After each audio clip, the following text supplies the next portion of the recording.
और भजन करते रहोगे और कीली से लगे रहोगे। कीली चकिया देखी अपना, चकिया चलाती है, हाथ में ठेके बच जाती है। चकिया काय को चलाएंगे लोग, सासुरी कहेंगे चकिया फिराए लो, बोलो चकिया काय जाओगे, हॉस्पिटल में जाओगे, चकिया क्यों फिराओ, काहे में चकिया फिराती तो हॉस्पिटल की जरूरत नहीं पड़ती।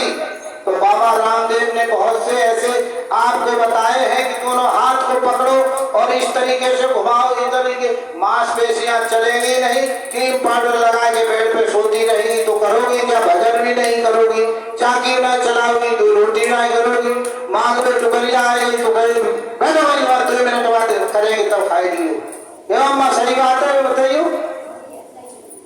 सही बात है, देख लो अम्मा सही बता दी। कहने का मतलब ये है परिश्रम और मेहनत, बुराई भलाई नहीं है इसमें। अरे काऊ जे बड़ी बुढ़ी कल तू बताओ, सबको होना है बुढ़ापा, तो सबके पास आना है। इसलिए सत्संगी प्रेमी भाई बहनों, सेवा सेवा करो, बड़े की सेवा सम्मान, बड़े की सेवा करोगी, बुजुर्गों को सम्मान करोगी, सास ससुर की सेवा करोगी, सब कुछ मिलेगा। क्यों कि संस्कार अगर तुम्हारे माँ बाप ने दिए हैं तो सेवा करोगे। अगर अम्मा ने सिखाई गई पढ़ो है कि जाते ही 4 टुकड़िए गले ही दबाई दी, टांग पकड़ खींच के एक दिन दादी करो गोड़ न दबाएगी तो काय भी दबाएगी, टुकड़िया गोड़ दबाएगी तो तुम दूर ही रहो, काय को हमारे गोड़ नहीं भारी करे देती। इसलिए कहने का मतलब है संस्कारी बनो, संस्कारी नहीं बनोगे तो मिलने वाला कुछ नहीं है। संस्कार जैसे तुम्हारे माँ बाप ने डाले हैं, अच्छे डाले हैं तो अच्छे काम करोगे और बुरे डाले हैं तो बुरे बच नहीं सकते। संस्कार माँ डालती है, बाप को नहीं मालूम होता है कि लड़की को क्या शिक्षा दे रही है, क्या गुण खिला रही है अंदर में। बड़े बड़े मोबाइल अम्मा ले दे, लंबे लंबे लड़ी ले पड़वे जाती है, लेकिन मालूम है कहाँ से ले आता है, क्या कर रही है हमारी बेटी। इसलिए महापुरुष ये कहते हैं, गुरु महाराज ने बहुत पहले कहा कि अपने घर में किसी को बैठने मत देना। अगर संस्कार डालने हैं तो अपने घर में किसी अमुक व्यक्ति को अंदर मत बैठने देना, बाहर रहिए, घर से दरवाजे से बाहर, अंदर की जरूरत नहीं। लेकिन तुम तो पकड़ के अंदर ले जाओगे तो चोरी करेगा हमारी, अरे चोरी चमारी जो भी करेगा वो तुम्हारी करेगा, तुम्हारे घर से निकाल लेगा सोना सामान जो भी है, और मौका लगा तो तुम्हें ले जाएगा। कहने का तात्पर्य सारे में समझा रहे हैं, कोई ऐसी बात नहीं। ये सत्संग इसलिए संस्कार की जरूरत है। अपनी बेटियों को, बच्चों को ये शिक्षा दो, बच्चों को शिक्षा दो। गलत सोबत का असर, सोबत का बहुत बड़ा असर होता है। जिन जैसी सोबत करी तिल तैसे ही फल ली, कदरी सीप भुजंग बूंद एक गुड़ तीर। समझ गए कि नहीं? स्वाति नक्षत्र की बूंद अगर केले के वृक्ष पर पड़ जाए तो वो कपूर बन करके तैयार हो जाती है, और वही स्वाति नक्षत्र की बूंद अगर सर्प के मुख में पड़ जाए तो वो जहर बन करके तैयार हो जाती है। वही बूंद स्वाति नक्षत्र की अगर जाकर के सीप में पड़ जाए तो मोती बन करके तैयार हो जाती है। ये संगत का भैया असर है। जैसी संगत करोगे वैसा ही फल आपको मिलेगा। इसलिए सोबत और संगत का असर छूटता नहीं है। इसलिए सत्संगी प्रेमी भाई बहनों, सत्संग सेवा और भजन, सत्संग सेवा और भजन तीनों चीज है। सत्संग में आओ जाओ कर्मों की मैल कटता है, कर्मों की जंग जो लगी हुई है वो कटती है। सत्संग जल जो कोई पावे और मैलाई सब कट जावे। ये सत्संग निर्मल जल पवित्र जल है। इसमें बैठने से, आने जाने से हमारे और आपके कर्मों की जंग छूट जाती है। लोहा सफेद कलर में होता है और मैदान में डाल दो तो वो कैसा पड़ जाएगा, काला, जंग लग जाती है। और फिर उसे लेकर के आओ, रेत माल घर्षण उसमें करो और लगाओगे तो सफेद निकल आए।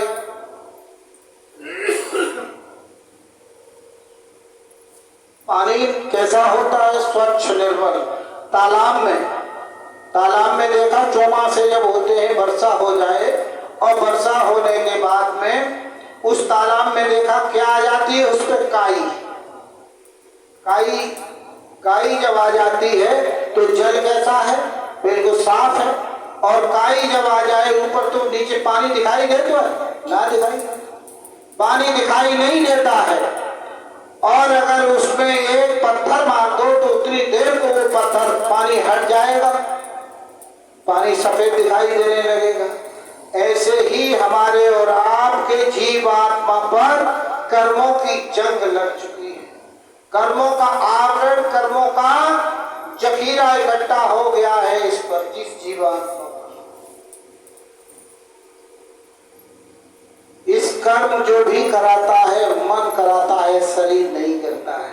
ये गीता में कृष्ण भगवान समझा रहे हैं, अर्जुन को उपदेश दे रहे हैं कि शरीर मन करा रहा है, लेकिन मन कौन है? ये मन काल कसाई है। वो त्रिलोकीनाथ, त्रिलोक के मालिक, वो अंश उस काल भगवान का अंश है और ये मन सब कुछ करा रहा है।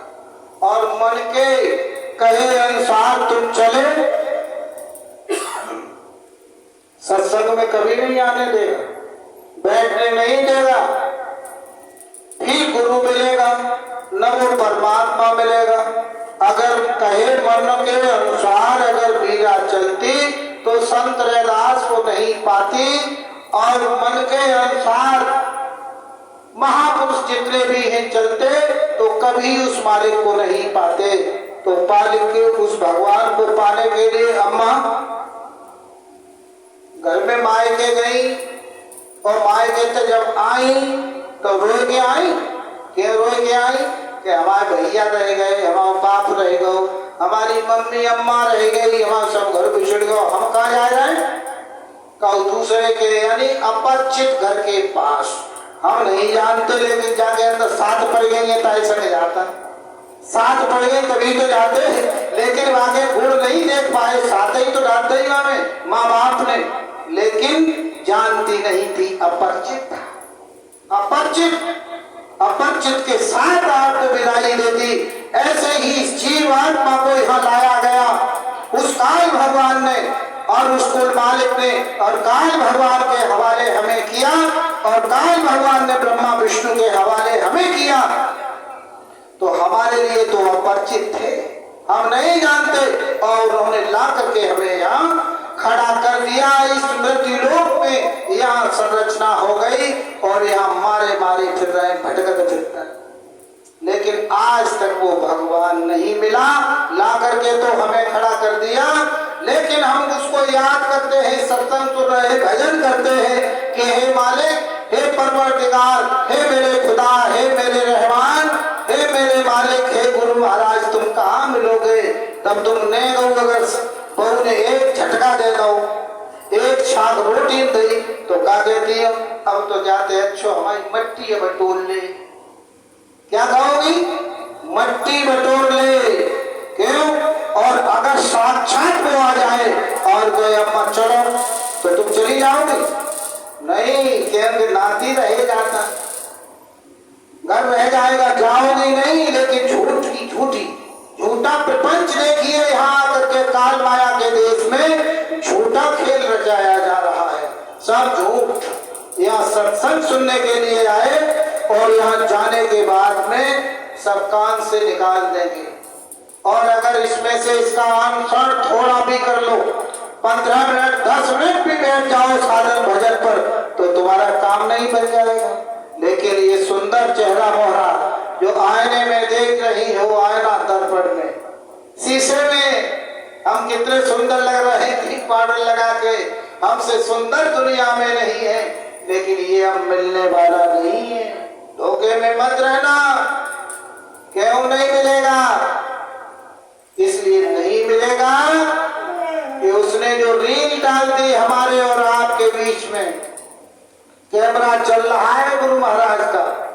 इस कैमरे में आप सब फीड हो रहे हो, इस कैमरे में फीड हो रहे हो और कैमरे में सब फोटो लिखा पड़ी और सब फोटो आ रहे। ऐसे ही जब तुमने जन्म लिया 5 साल की अवस्था आपकी हुई और उस मालिक ने कैमरा फिट कर दिया आपके अंदर और लिखिया मुझसे कलम लेकर के बैठ गया और सब लिखा पढ़ी कर रहा है। कैमरे में तुम कैद हो गए, अरे तुम भी कैद हो गए, वो भी कैद और हम भी कैद, सब कैमरे में कैद हैं। और जब यम की अदालत में पेशी होगी और वो यमराज जब अपने दूतों को भेजेगा कि जाओ बलवीर को लेकर के आओ, आदेश फरमान जारी हो गया कि उनको फलाने को लेकर के आओ, तो जब तुम्हारे सामने भयंकर रूप विकराल बड़े बड़े दांत, उनके रूप को देख करके और आपकी बुद्धि पागल हो जाएगी, सारे जिस्म का खून का पानी हो जाएगा, कान से बहरे हो जाओगे, आंख बंद हो जाएगी, जबान बंद हो जाएगी, शरीर के खून का पानी जब हो जाए तो धड़ाम से जमीन पे गिर जाओगे और पंजे रगड़ने लगोगे। अब जब जबान बंद हो गई, कान से बहरे हो गए, आंख बंद हो गई, खून का पानी हो गया, क्यों कि वो वारंट लेकर के गिरफ्तारी तुम्हारे सामने खड़े हो गए। गिरफ्तारी वारंट जब आता है तो होश उड़ जाते हैं। एक सिपाही इसी सत्संग मैदान में आ जाए टोपी लगा करके पुलिस की और मोटरसाइकिल रोक दे और कहे दीवान जी जरा इधर आइए, इतने लोगों में कहे कि तुम्हारा ये वारंट है, गिरफ्तारी पुलिस आ रही है, तो बताओ तुम क्या करोगे? होश उड़ेंगे कि नहीं? अरे तुम एक मनुष्य के सामने एक मानव तन में सिपाही एक वर्दी खाकी पहन करके आया, उसके नाम लेते तुम्हारे होश भागता हो गए। अरे वो तो यम के दूत हैं और यम की अदालत से जब आए हैं और वो जब पेशी तुम्हारी होगी, जब नाम लेकर के पुकारेंगे तो तुम्हारी बुद्धि पागल हो जाएगी, जमीन पे गिर जाओगे और वही कांटेदार तार में बांध करके खींच करके और तपती हुई रेत पर और आप को ले जाएंगे और यम की अदालत में जब खड़ा कर देंगे और तपते हुए लोहे के खंभों से आपको जब बांधा जाएगा कर्म अनुसार और उस यम की अदालत में से तख्त पर सूक्ष्म शरीर में इस जीवात्मा को खड़ा कर लिया जाएगा। तब पूछेगा कि बताओ फौजिन तुमने क्या काम करे अपनी जिंदगी में? तुम कहोगे कि हमने अपनी जिंदगी में कोई काम नहीं गलत किया है, कोई गलत काम नहीं किया, यहाँ झूठ बोलती रही, वही वहां झूठ बोलना प्रारंभ कर दिया, वहां भी झूठ का पिटारा खोल दिया। उसने फिर पूछा देखो फिर बता दो, ईमानदारी का सौदा है, बताओ तुमने यहाँ क्या क्या काम किया? वो कहते हमने कोई काम नहीं किया।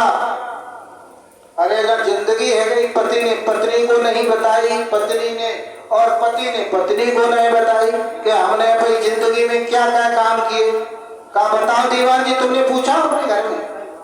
ना बताई, तुम्हें ना बताई, कोई बात नहीं है, पूछना भी मत, अगर पूछ लिया तो खाए मत जाओगे, वैसे इंद्रिया से तुमको तुम ना समझ पाए।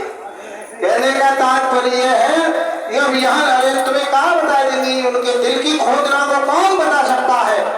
उनकी दिल की खोजना को कौन बता सकता है? तो जब बढ़िया में अपनी सौदा धज जाए और अपने माए के चली जाए, तुम जिंदगी में ढूंढ ढूंढ मर जाइए, तुम्हें ना मिलेगी, तो दिल की खोजना तुम कैसे ले लोगे? दिल की खोजना कौन ले सकता है? कोई नहीं ले सकता। इसलिए नारी से बड़ा कोई नहीं है, नर से नारी बड़ी है, इसलिए नारी ने नर को पैदा किया है, इसलिए आप उसके अधीन हो, हम आपके अधीन हैं। देवी और देवता सब नारी के अधीन है, इसलिए इनको चंडी देवी दुर्गा सर्वशक्तिमान इनको कहा गया है। अरे तुम राम और कृष्ण को पैदा कर सकती हो, तुम ब्रह्मा विष्णु महादेव 33 करोड़ देवताओं को पैदा कर सकती हो, तो तुमसे बड़ा कोई है ही नहीं। और तुमने अगर अपने में बदलाव ला लिया और तुमने अपने में बदलाव कर लिया तो परिवर्तन इस दुनिया की धराधाम पर कोई माई का लाल इस सर्वशक्ति को, इस परिवर्तन को रोक नहीं सकता। परिवर्तन तुम चाहोगी तो परिवर्तन हो सकता है, और तुमने नहीं चाहा तो परिवर्तन नहीं होगा। ये बाबा जय गुरुदेव की वाणी है। इसलिए परिवर्तन लाने की बेला में आप भागीदारता अपना परिचय पूरा दे दीजिए, क्योंकि जब जब परिवर्तन हुआ है तो उस समय सीता ने अपना परिचय पूरा दिया। जब जब परिचय हुआ तो कृष्ण भगवान के उस महाभारत में और रणचंडी पर चढ़ करके द्रौपदी ने अपना पूरा परिचय दिया और महाभारत करा दिया। कृष्ण भगवान जब जा रहे हैं संधि के लिए, संधि पत्र लेकर के, और हस्तिनापुर में और दुर्योधन के पास में लोग कहते हैं दुर्योधन ने बात को नहीं माना। दुर्योधन ने कृष्ण भगवान शांति दूत बन करके जा रहे हैं और शांति दूत बन करके इतनी विशाल सेना लगाई उस दुर्योधन ने, और इतना स्वागत किया कि शायद आज तक कृष्ण भगवान के लिए स्वागत दुर्योधन ने किया इतना किसी ने किया ही नहीं था। लेकिन उससे पहले जब जाने की तैयारी हुई तो द्रौपदी निकल करके आ गई और सामने अपने बाल को खोल करके कृष्ण भगवान के सामने खड़ी हो गई। उन्होंने कहा, ये क्या हाल है तुम्हारा पांचाली? रो करके कृष्ण भगवान से कहने लगी, हे केशव, हे भैया, तुम संधि को जा रहे हो दुर्योधन, लेकिन तुम्हारी बहन के ये केशों का क्या होगा? ये केश की प्रतिज्ञा मैंने की है, केश दुशासन, जब तक तेरे लहू का खून नहीं पी लूंगी और जब तक दुर्योधन को मरण अवस्था में नहीं पहुंचा दूंगी और कर्ण का वध नहीं करा दूंगी, तब तक मैं चैन से नहीं बैठूंगी।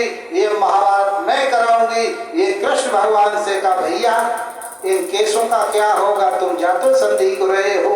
कृष्ण भगवान ने कहा, द्रौपदी तुम मेरे सामने अनर्थ मत करो। आप बताओ, तुम्हारे बालों को देखूं या तुम अनगिनत लाशों को देखना चाहती हो, महाभारत देखना चाहती हो, या तुम्हारे बालों की तरफ देखूं? रो करके उन्होंने कहा, भैया ये प्रण तो पूरा होगा। लेकिन बात चाट गई कृष्ण भगवान को। जब सामने औरत नग्न अवस्था में आ जाए सर खोल करके, इसलिए कभी लड़ाई के मैदान में अगर पति की लड़ाई हो तो नंगे सर मत खड़ी है जाइयो, लाठी पकड़ाती है, ले डंडा ले मामे दे भैया में डंडा पीठ में जाने से भैंसिया खोल ली, सब हमारी खेती जोत ली। तो जब मैं सोच लियो कि हमारे डंडा तो भैया के लिए पकड़ाए रहो, लेकिन भैया तुम्हारा पिट के आएगा तुम्हारा पति। तुमने लाठी तो पकड़ा ही है लेकिन पिट के आएगा। धोखा मत खाना कभी।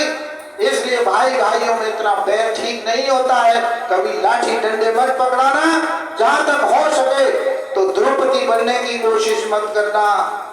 द्रौपदी ने तो महाभारत रचा दिया, लेकिन वही दुर्योधन के मैदान में पहुंच गए।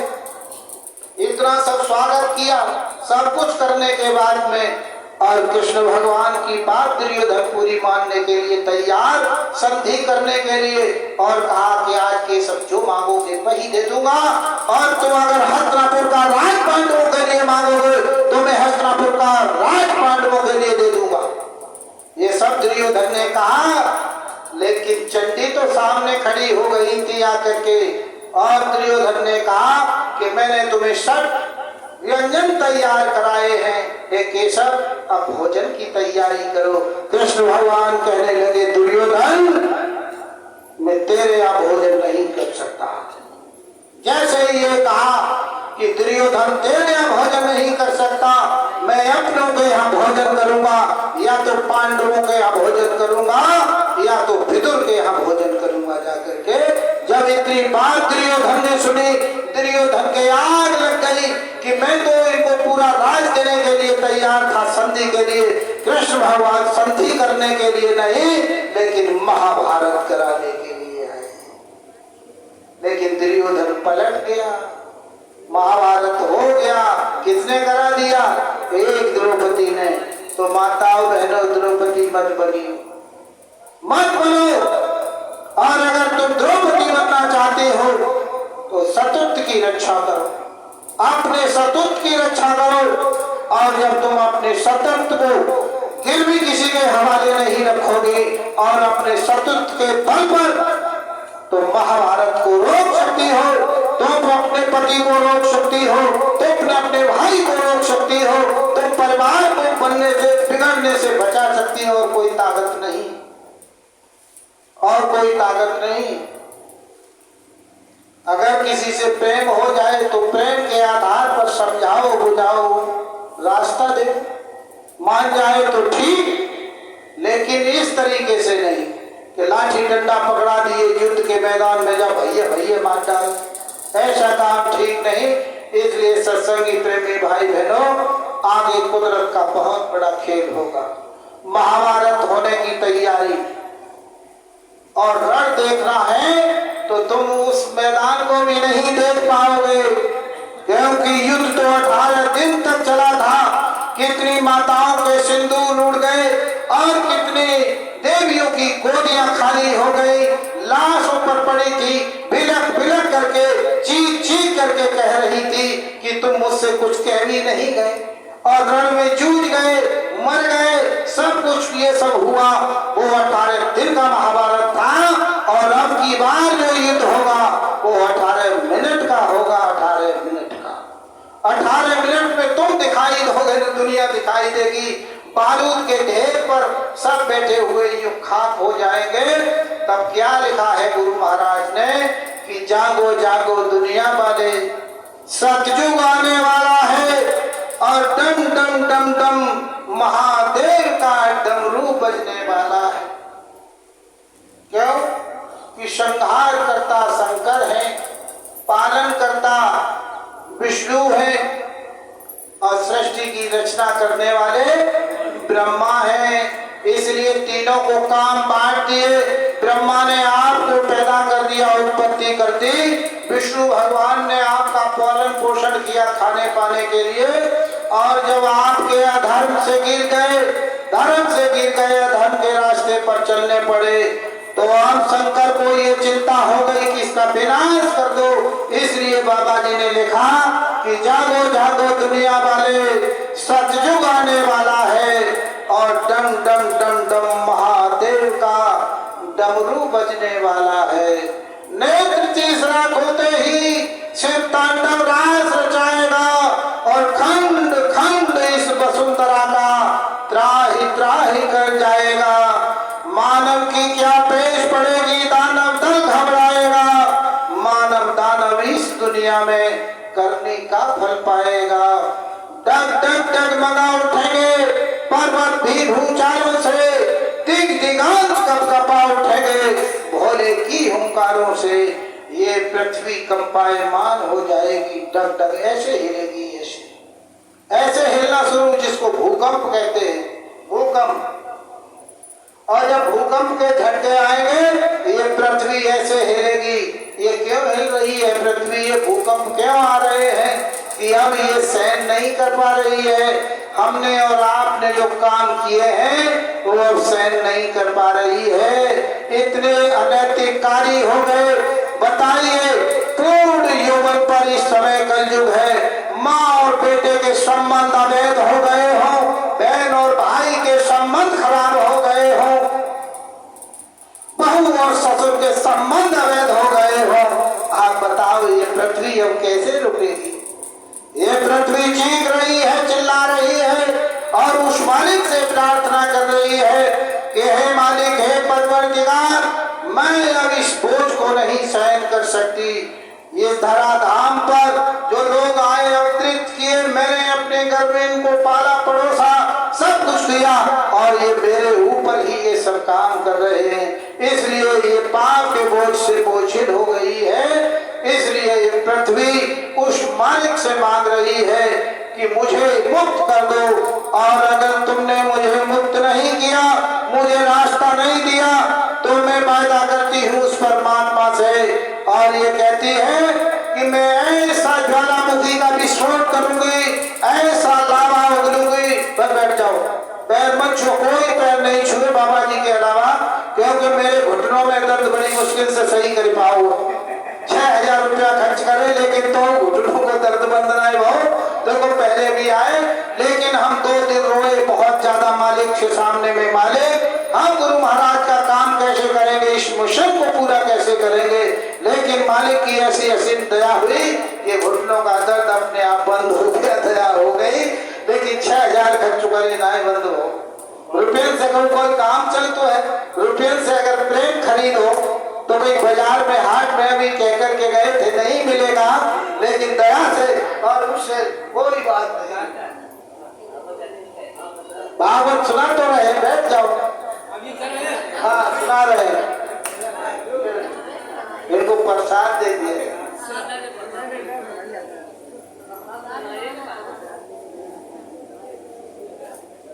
जय गुरुदेव। इसलिए ऐसा विस्फोट करूंगी ज्वालामुखी का, और ऐसा लावा होगी कि सारी जमहूरियत को अपने आवेश में लेकर के समाप्त ये पृथ्वी।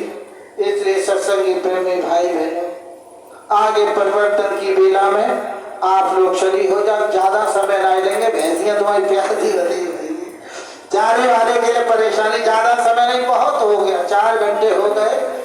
और आप लोग धर्म की रक्षा के लिए आगे आ जाइए, धर्म को बचाने के लिए समय। देखो मथुरा आश्रम पर इतनी गैया हैं, गऊ की सेवा चल रही है, इसलिए उनके भूषा की जरूरत है।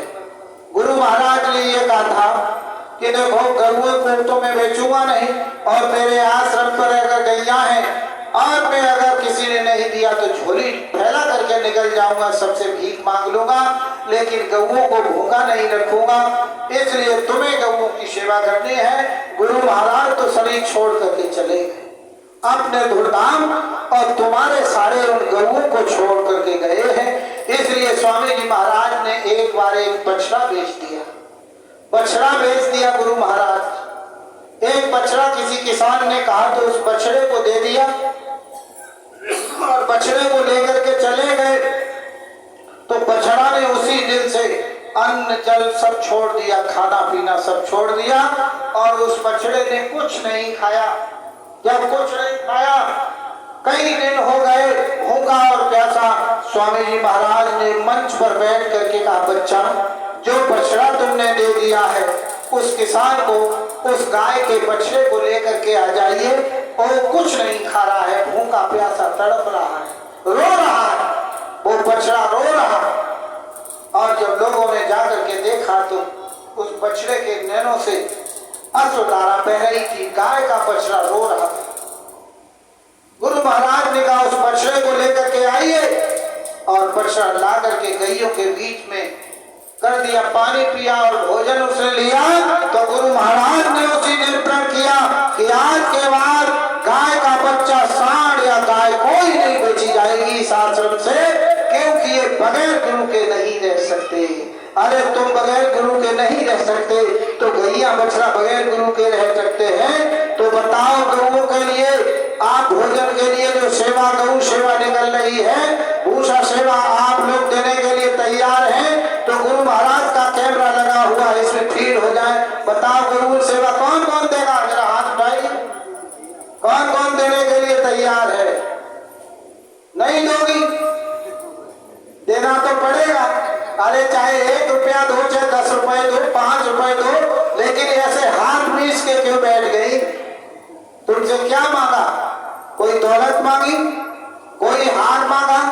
एक गाय के लिए क्या मांगा? भूषा सेवा। उनको खिलाने के लिए तुम्हारे दरवाजे पर गाय आ जाए तो 4 रोटियां नहीं, 2 रोटी नहीं खिलाओगे? वैसे तो 1 रोटी सवेरे को निकाल के गैया के अंदर दे दी, और दाव चढ़ जाए तो भाव तुम खा जाओगे। लेकिन ये काम सीखो, अब ये भी तुम नहीं जानती। और पिछले इतिहास में पानी जब भरने के लिए माताएं जाती थी तो पहले जब घड़ा उठाती थी, पहले बामे से हाथ से पानी निकाल देती थी। देखा? नहीं जानती इसका भी क्या था।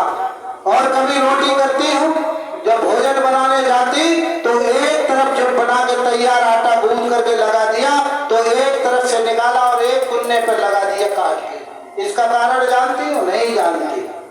फिर क्या जानती हूँ? कहाँ सीख पाओ जिंदगी में? ये सब कुछ करती हो, ये सब माताएं ये सब काम करती थी। ये कृष्ण भगवान ने वरदान दिया हुआ, पानी उनको दिया जाता था, वो पानी निकलता आज भी उसको प्रवाह के लिए दिया जाता, भोजन उनके लिए दिया, वरदान दिए हुए थे। लेकिन ये काम तुमने सब छोड़ दिए, तो बताओ बरकत कैसे मिलेगी?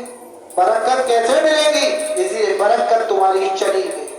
और बरकत मिलती भी है तो थोड़ी किसी के कर्म कांड अच्छे हैं ठीक तरीके से मिल जाती है, और बरकत मिलती है तो वे आकर पंडा जी पी के से दूध पीठ में लट देता है, मुर्गा लेके विजय बनाओ, बहुत बरकत चली जाती है। तमाम लोग इस तरीके से ठीक नहीं, इसलिए खान पान सुधारो, खान पान बंद कर दो, शराब दो, ठंडा मांस मछली का सेवन बंद कर दीजिए, क्योंकि आगे बहुत समय आ रहा है, खाने पीने वाला आदमी नहीं बच सकता, किसी कीमत में नहीं बचेगा।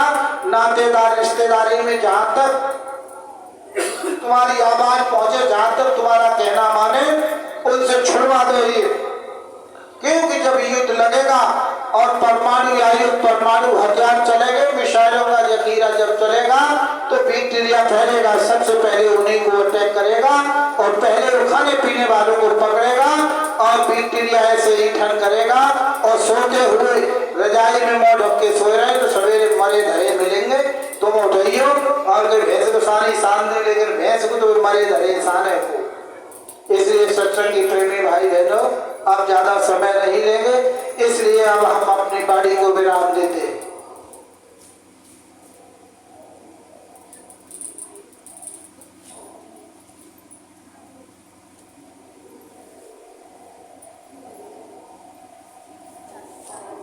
जय गुरुदेव।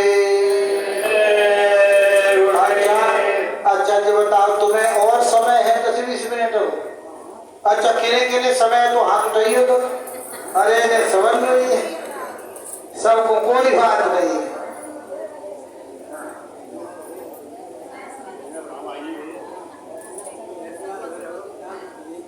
इसलिए ये हमें और आपको नरते ही मानव तन मिला भगवान को पाने के लिए, इसलिए इसको व्यर्थ मत जाने दो।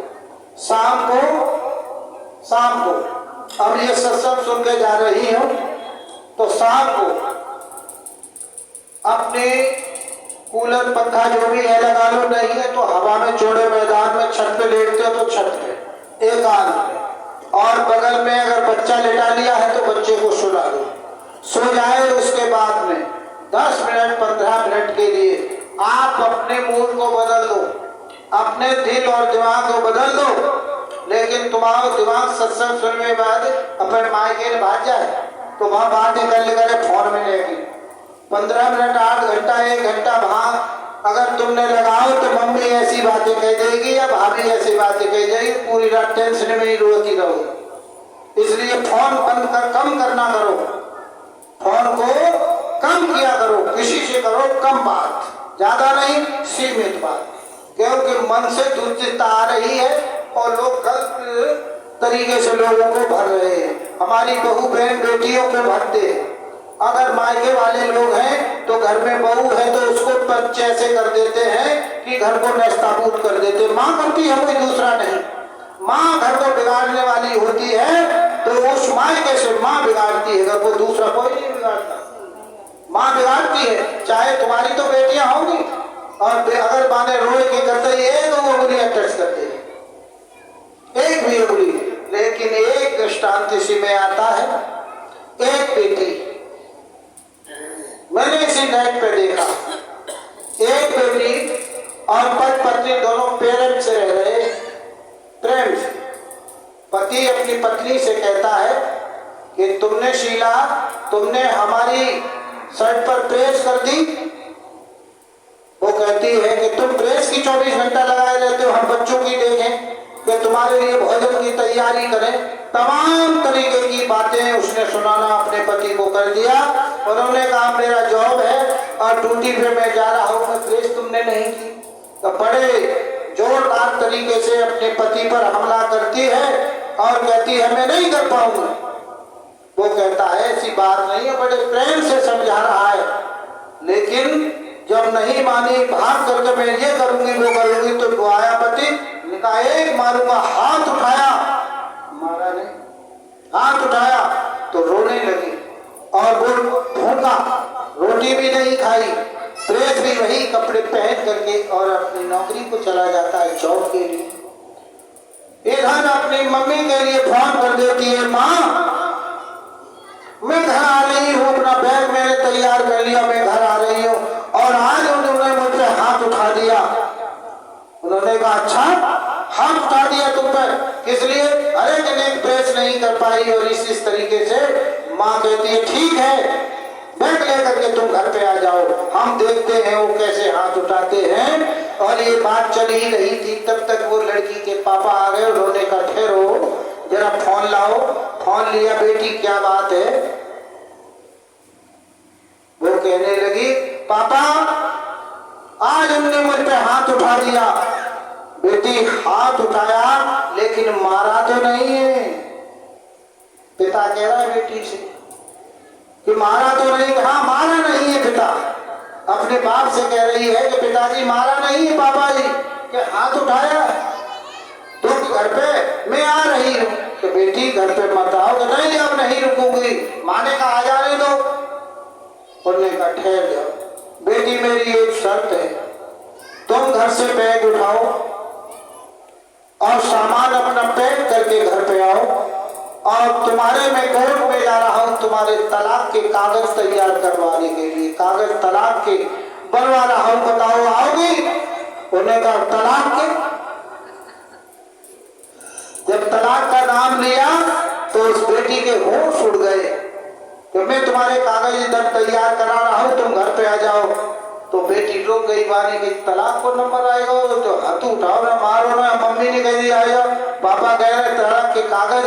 अब तो उन्होंने बैग रख दिया और शाम जब हुई तो वापिस जब आया, वापिस वही बेटा आया, वो पति उसका। उन्होंने कहा, बैठ गई पास में और कहने लगी देखो तुम आज बगैर प्रेस के कपड़ा पहन के गए, तुम कितने अच्छे लगा था, कितने अच्छे लग रहे कि अच्छे नहीं लग रहे। और तुम आज बगैर भूखे चले गए, तुम्हारे लिए चाय बना के ला रहे नाश्ता, और फोन चल रहा है माँ के पास, फोन को सुन रही है माँ और बाप। तब तक वो आ गया। उन्होंने कहा किससे बात हो रही है? कि मेरी माँ से और पापा दोनों बैठे हैं। बेटा हाथ से ले लेता है फोन और कहता मम्मी नमस्ते, पापा जी नमस्ते, बेटा नमस्ते। वो नमस्ते सब होती है। उन्होंने कहा इनमें तो कोई लड़ाई ना, जहाँ तो तलाक के कागज तैयार और ये सब हो रहा है, ये तो चाय नाश्ता बन रहे हैं, खाना खिलाया, सब कुछ हुआ और पति पत्नी प्रेम से रहने लगे। किसने बिगाड़ा घर? माँ ने। बाप कहने लगा हम मेरी बात को सुनो। ये बेटी छोटी थी, छोटी थी, एक बार खेलते खेलते किसी लिए ये जमीन पर गिर गई और मुझसे मांगती रही कि ये जब तक पापा नहीं उठाएंगे और नहीं लाएंगे तब तक नहीं उठूंगी। माँ कहती रही, माँ को समझा रहे हैं, तुम कहती थी इसको उठा लो। मैंने कहा कदाचित नहीं इसको उठाऊंगा, ये अपने आप उठ करके आएगी तब मैं इसको समझाऊंगा। रो रो करके वही बेटी जो आज कह रही है उठ के आई। तो कहा पापा तुमने उठा नहीं? कि बेटी आज तुझे मैं वहां उठा लेता तो तेरे संस्कार बिगड़ जाते, तो आज तू रुकती नहीं। वहां फोन से कहा तू रुकती नहीं, इसलिए मैंने तुझे नहीं उठाया था। ए माता सत्संगी प्रेमी भाई है, तुम अपनी बेटियों को घर में बिगाड़ दोगे, अपने बेटों को बिगाड़ दोगे और कहोगे आ जाओ, ताली जान मारो ही कैसे है, एक नहीं 1000 तो गाली दोगे, मारो ही कैसे लड़की को। लेकिन हाथ नहीं छुआया। तुम्हें मालूम है कि तुम्हारी लड़की सच बोल रही है, झूठ बोल रही, तुमने इसको घर को बर्बाद कर दिया, नर्क बना दिया। इसलिए सोच समझ के कदम उठाओ, यही सत्संग शिक्षा देता है। इसके अलावा और जब ये रास्ता तुम पकड़ लोगे तो साधन भजन करने में आपको आसानी हो जाएगी। जब ये सच्ची घर में मन सुख और शांति जब बरकरार आ जाएगी तो भजन बन जाएगा। जब करे कलेश में तुम रहोगे तो भजन बनेगा? नहीं बनेगा। इसलिए कोई गलत शिक्षा आप किसी को मन दो, अपनी बेटियों को सही रास्ता दो, अपने बच्चों को सही रास्ता दो और मथुरा आने की तैयारी करो। 18, 17 मई से और 21 मई तक ये कार्यक्रम का आयोजन हो रहा है गुरु महाराज के, और आप लोग सदा आमंत्रित हो। ये आपको निमंत्रण पत्र दे रहे हैं, यानी चिट्ठी दे रहे हैं, न्योता। न्योता जैसे शादी विवाह में हो जाते हो वैसे न्योता दे रहे हैं। तो अब जो न्योता तुम्हें 17, 18 को मंजूर है? मंजूर है तो हाथ उठाओ तो किसको मंजूर है? अरे एक ही कोई उठाती तुम का तुम्हें का है का परेशानी है कुछ कहा है तुम जाओगी ना, गर्मी लग रही है। कोई बात नहीं है, लेकिन मथुरा आश्रम आइए, लेकिन मंदिर के देवता के सामने खड़े होकर के जो मांगोगे वही चीज मिलेगी। ये धोखा मत खाना। जो तुम्हारी इच्छा है मांग लेना मंदिर के देवता के सामने, वही चीज मिलेगी। लेकिन एक ही चीज मांगियो, 100 चीजें नहीं। लेकिन जब एक चीज मांगोगी तो एक बुराई अपनी उस मंदिर के देवता के हवाले करनी होगी, एक बुराई। और जो तुम्हारी इच्छा हो, लड़की ने की शादी ना है, वही कोई कहे हमारे नौकरी का लड़का मिल जाए, अरे तुम्हारी इच्छा पूरी हो जाएगी मंदिर के देवता के सामने। किसी के बच्चा नहीं, किसी को ये मन में पैदा हो जाए कि हमारे संतान पैदा हो जाए, तो वो तो एक चीज दे रहा है, वो तो दे रहा है। कोई कहे हमको पैसा मिल जाए, माल मिल जाए, धन मिल जाए, संपत्ति मिल जाए, या कीर्ति, मान, सम्मान, प्रतिष्ठा मिल जाए, जो मांगो वो चीज एक ही, एक बार में। दोबारा जाओगे फिर मांग लो, एक बुराई छोड़ दो, दोबारा जाओ फिर एक बुराई छोड़ो, धीरे धीरे सारी बुराइयों को उसके हवाले कर दो और अच्छाई तुम लेते आओ।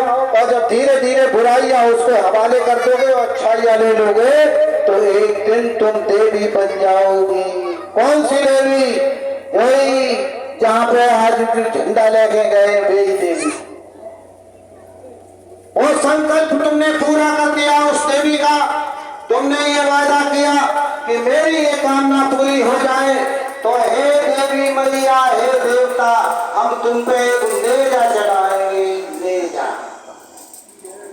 यही तो बात, यही संकल्प लेकर के तो आप गए, तुम्हारी मनोकामना एक नेजा चढ़ाएंगे और तुम्हारे काम पूरे हुए। क्योंकि देवता ने तुम्हारे एक काम पूरे कर दो और तुम स्वयं से ये प्रतिज्ञा करो, स्वयं से ये प्रतिज्ञा करो कि आज इस सत्संग मैदान में हम वचन देते हैं कि आज से कोई गलत काम नहीं करेंगे।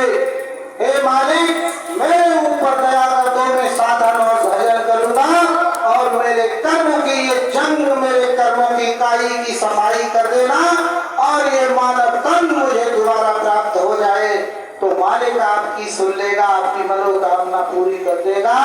और तुमने ये नहीं मांगा तो यम की अदालत में पेशी हो जाएगी और यम के दूत खड़े होकर के यमराज पूछेंगे, बताओ तुमने क्या काम किया? तुम कहोगे हमने तो कोई काम नहीं किया। जब जहाँ झूठ बोले तो बहुत वो 1 मिनट में रील निकालेगा और पर्दे पर तुम्हारा चित्र आना प्रारंभ। खेत में, खलिहान में, दुकान में, दफ्तर में, चोरी चमारी, अत्याचार, अनाचार, भ्रष्टाचार, बलात्कार, जो भी तुमने दुनिया में किए सब पर्दे पर आएंगे और तुम अपने कर्मों की रील को देख करके अबाक हो जाओगे। तुम उस यम के सामने कहोगे, सरकार ये तो हमने सब काम करे, हमने खेतों काटो, हमने हरियाली काट ली, हमने भाई गाली उड़ाई, हमने भाई बटिया में कंडो चुराई रहे, यानी सब उस पर्दे पे आएगा। तब तुम गिड़गिड़ा करके उस यम के सामने कहने लगोगे कि हे मालिक हमको माफी दे दो, ये सब हमने काम किए हैं। तब वो यमराज कहेगा, बच्चा अब माफी का वक्त तो समाप्त हो, अब तुझे माफी मिलने वाली नहीं है। माफी तो तुझे तब मिलती जब तक तू मानव शरीर में था, उस मृत्यु लोक में धराधाम पर था और किसी संत महात्मा फकीर पैगंबर या मथुरा आश्रम पर जाकर के संत शिरोमणि बाबा जय गुरुदेव जी महाराज के उत्तराधिकारी पूज्य पंकज जी महाराज के चरणों में अपना मत्था टेकता और उस मंदिर के देवता के सामने अनुनय बने प्रार्थना करके अपने गुनाहों की माफी मांगता तो तुझे माफी दी जा सकती थी। लेकिन माफी देने का वक्त समाप्त हो गया। इसलिए अपने दूतों को आदेश दे देंगे कि इसको फलाने वाले नर्क में ले जाओ और उसमें डाल, और आपको लाखों लाख करोड़ों वर्षों तक ये मानव तन नहीं मिलेगा। तब कब हो प्रभु के पास जानी उस मालिक की असीम दया कृपा हो जाए तो आपको किसी कीड़े मकोड़े का, कुत्ता बिल्ली का जन्म मिल जाए, लेकिन ये मनुष्य शरीर नहीं मिलेगा। जो तुम देखते हो आईने में ऐसे शीशे में बहुत खुश क्रीम पाउडर लगा के हम तो सुंदर कोई ना, लेकिन ये चेहरा नहीं रहेगा। अगर उस शीशे को पलट दो ऐसे तो तुम दुनिया से गायब हो और शीशा का प्रतिबिंब दिखाई दे रहा है, तुम दिखाई नहीं, वो तो नकली चेहरा दिखाई दे रहा है। ये नकली संसार है, प्रतिबिंब है, और इस प्रतिबिंब की दुनिया में हम और आप बचे हुए हैं। ये संसार रूपी सागर है और ये संसार रूपी सागर में गोता खाते हुए और निकलना चाहते हो तो महात्माओं की शरण में जाना अनिवार्य है। बगैर गुरु के आपको कुछ नहीं मिल सकता, इसलिए गुरु करना बहुत जरूरी है।